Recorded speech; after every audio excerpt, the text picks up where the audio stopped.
ഈ വേങ്ങര PP ഉസ്താദിന്റെ നഗരിൽ വെച്ച് പ്രഖ്യാപിക്കുന്നു, ഏത് വെല്ലുവിളികൾ ഉണ്ടെങ്കിലും എന്ത് എതിർപ്പുണ്ടെങ്കിലും ആദർശ രംഗത്ത് യാതൊരു വിട്ടുവീഴ്ചയുമില്ലാതെ സമസ്ത കേരള ജംഇയ്യത്തുൽമയുടെ പ്രിയപ്പെട്ട പ്രവർത്തകന്മാർ മുന്നോട്ട് പോകുക തന്നെ ചെയ്യും. ഒരാൾക്കും ഞങ്ങളെ തടഞ്ഞു വെക്കാൻ സാധ്യമല്ല.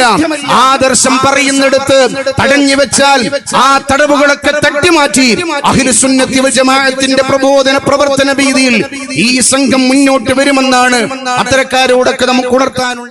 ശാലിയാത്തി എന്ന് പറഞ്ഞാൽ ആരാം?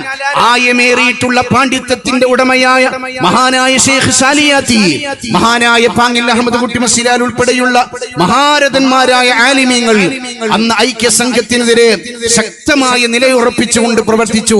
കോഴിക്കോട്ടെ പൗരപ്രമുഖരെ വിളിച്ചുകൊണ്ട് ഐക്യ സംഘത്തിന്റെ 3ാം സമ്മേളനം കോഴിക്കോട് നടക്കുകയാണ്. ആ നടക്കുന്ന സമ്മേളനത്തിനെതിരായി ആ സമ്മേളനം